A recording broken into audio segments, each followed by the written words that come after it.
Could you switch to a different marker? Can I switch to a different marker? Yeah. I can. My red one was working very well. It's only red guy. Well, I'll give it a shot again. it just so happens that Annette has. Maybe if you leave the caps off those markers and set them down for like 10 minutes, it'll I don't know. That's what Wolf always did. And he really had good luck with it. He likes to draw his markers. They might be frozen, but you're welcome to try. Okay. You just Something leave not it- showing up on the camera or something? Yeah. Okay. That dude, there's a serious glare right in the middle of the board where you were writing. Yeah. Just make sure I get these back to you now. Alright, I'll try next red marker. See how it goes. Okay. No, you gotta go further left. So this I'm just gonna assert. I'm not gonna come through with anything. But I am gonna say A dot B equals B dot A. Doesn't matter which way you do it, okay? It's irrelevant. For we get to a cross product, it does matter, but for a dot product, it does not. Also, if we do the dot product between a vector and then some two other vectors, so B plus C, we want to know dot product. We want to know what that is. It's just we just take the dot product of A and B, and then that's the dot product of A and C. So this equals A dot B plus A dot C. And this is just like the distributive law for the dot product. Okay. If you have three vectors, you can do it that way. You can only do two. If we added a third one in, Like if you had A dot B dot C.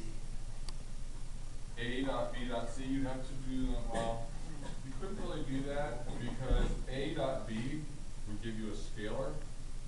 You can't dot product a scalar with a vector. So you only have two, you only have two vectors. So, yeah, so that's the question. So if you had A dot B dot C, that's what you're asking me? Yeah, you can't do it. Because these two, whichever ones you pick to do first, say you pick those two or say you pick those two, that's going to give you a scalar. And you can't do the dot product with a scalar. Dot product is a vector operation. You can multiply the vector times, you can multiply that scalar times the vector. And you can have that kind of, take the dot product of those, get a number, and then just increase the magnitude. Let's say you got 6 or something. You multiply it by A, so A got 6 times its 1. You can do that. But now you can't do dot product like that. Why do we need to multiply them?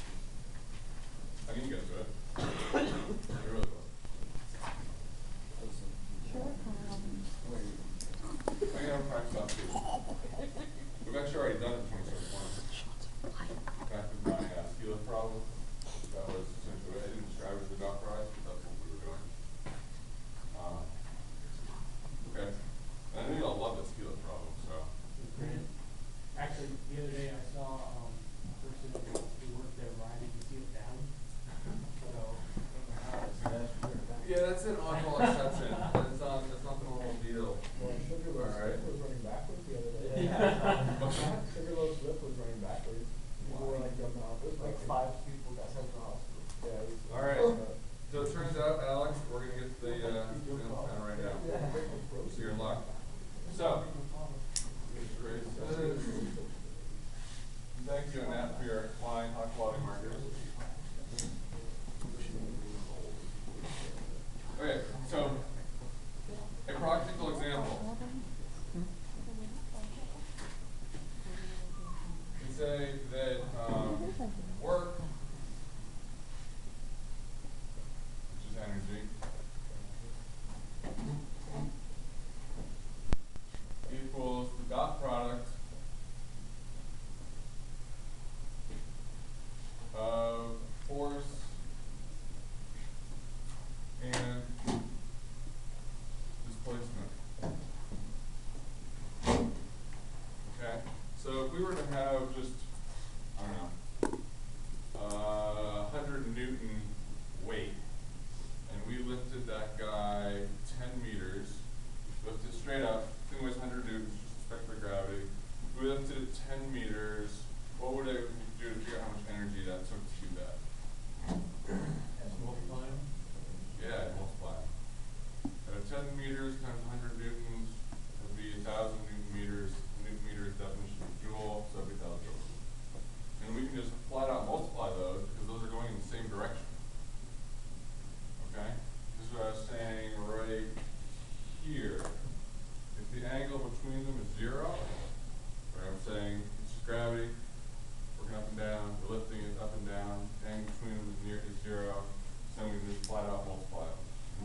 magnitude of our 1,000 newtons, or 100 newtons, times the magnitude of our 10 meters, 100 newtons, 10 meters, we get 1,000 newton meters. But what if they're not going the same direction? Okay? Let me just say here. So force, we remember this from something, force times distance equals work. So our units here, so this is say newtons, this is meters, equals newton meters, equals joules, definition of a joule. This also works with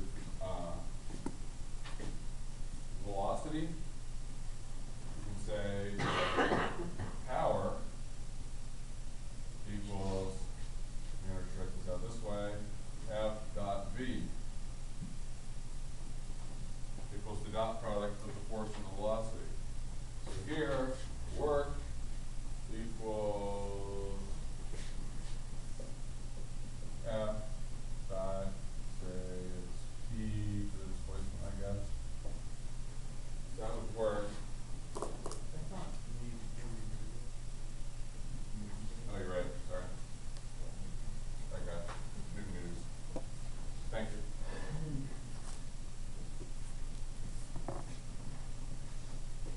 Okay.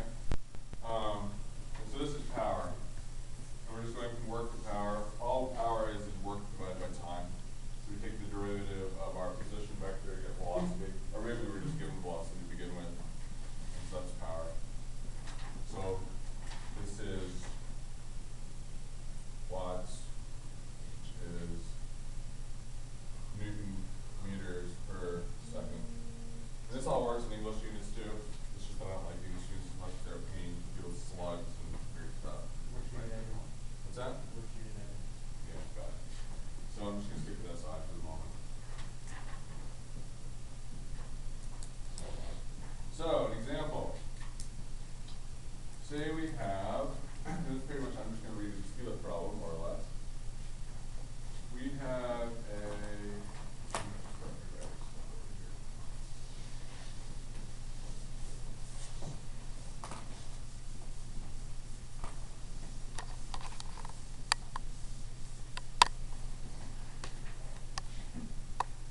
say we've got a mass.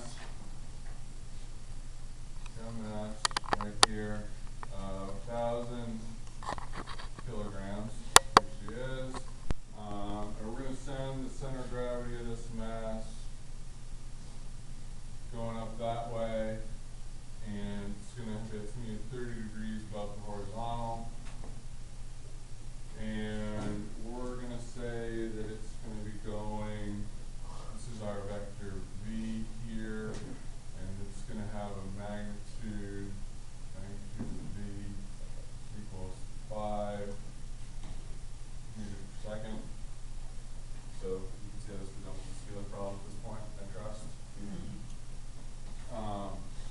And we want to know how much power that's going to take. So where is my force vectors? I haven't drawn one on here. As we're trying to push this thing up the slope. We're trying to make it go up the cable or up the slope, but we're trying to make it go up that way 30 degrees. Where is our I and J? What's that? I and J. Yeah, well, just to support this stuff. We're just talking about supporting this. I mean, the gravity's working on this, right?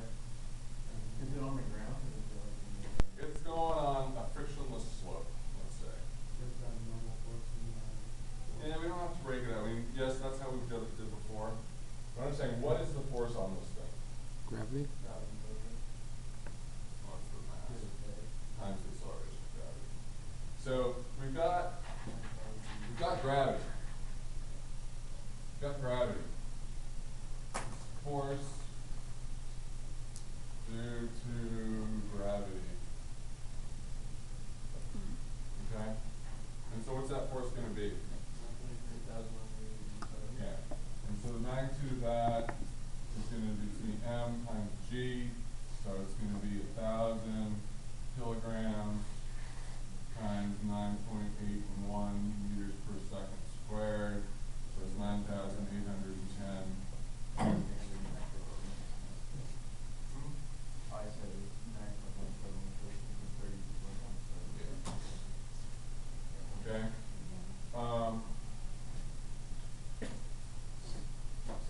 magnitude of F.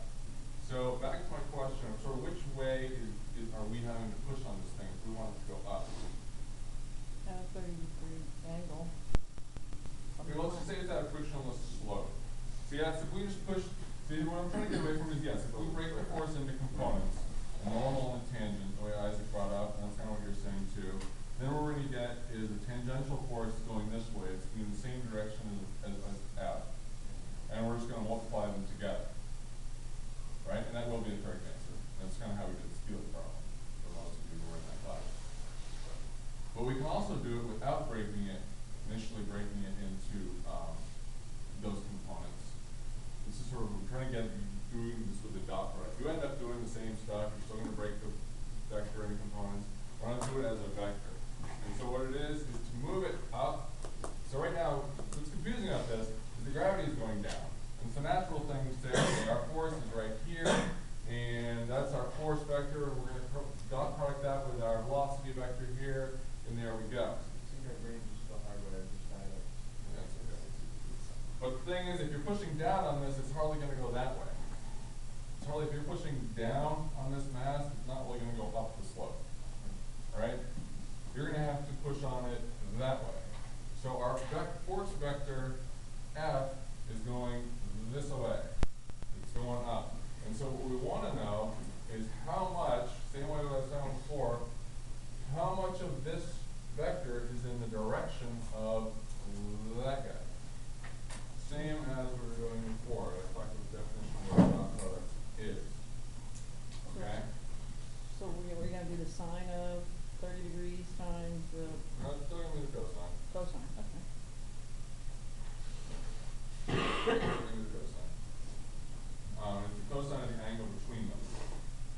And that's where it's not this 30 degrees. This 30 degrees is not the angle between them.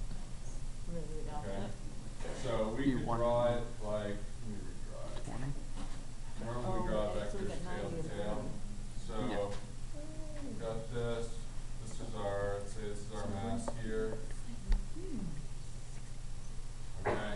And so we've got force F is going this way. And that's with the magnitude of F. This is equal our 9,810 newtons. Then we've got our velocity vector V about that way. V, the magnitude of V equals 5 meters per second. This is 30 degrees. And so what we need to know is the angle between them. So what's the angle between them going to be? 90 minus 30. Yeah. So this guy, theta equals 60 degrees. And so I said that right here, we want to know power, so we've got velocity. So power equals the dot product of the force and the velocity.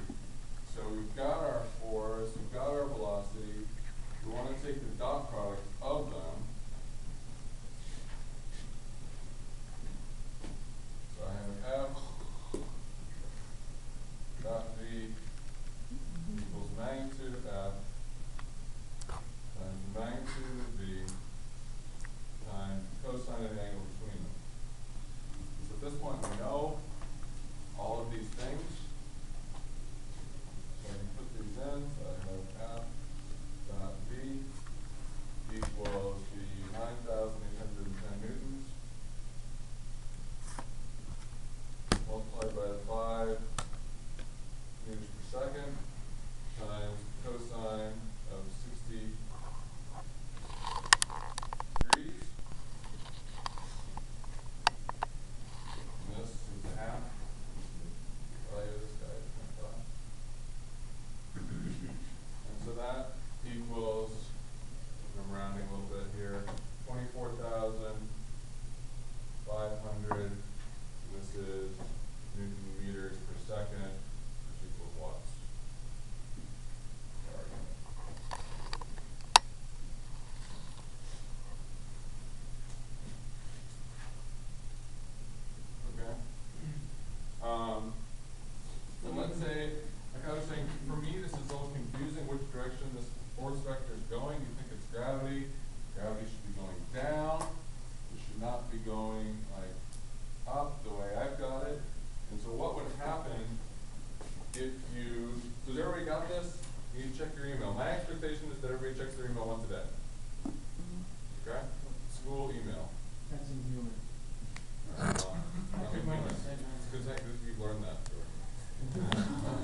Alright, that's my expectation.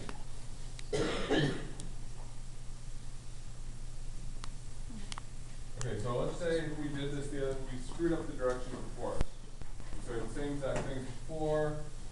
We've got our guy here, and we've got it going up at V, that's 30 degrees, and except now we're going to do the force going down that way. What's the angle between the vectors now? 9%. Yeah, 120. So now our angle theta is going to equal 120 degrees. And that's the only thing that's changed. The rest of it, the magnitude of F and V didn't change or anything. All that changed was our angle. And so what's the cosine of 120 degrees? Negative 0.5. It's negative 0.5. So when we take the cosine of 120, it equals negative 0.5, whereas previously it was 0.5. So what that's telling, all it's going to do is when we come out here and do our answer, we're going to have negative 24,500 watts. So this is where common sense needs to kick in. And if someone's asking you how much power it takes to push a weight up a slope, the answer should not be negative. So common sense should kick in and be like, okay, somewhere I switch something around, and I should probably be a positive 24,500 watts. Alright? And that's, just from looking at tests, and not just like you guys, and not just this class, but failure to apply common sense is one of the biggest, I guess, hurdles people seem to have. They see the problem, and they're like, okay, I know this one. I'm going to use this equation, right? They find the equation, and they just start throwing some numbers into that equation, and they spit out an answer, and they're like, golden, and move on, right? And they don't ever stop to think of like, okay, I did that, and I got this answer. Does this answer make any kind of sense? And what I am doing, does that make any kind of sense? And I highly encourage you to do those steps. Periodically pause, like as you're partway through the problem,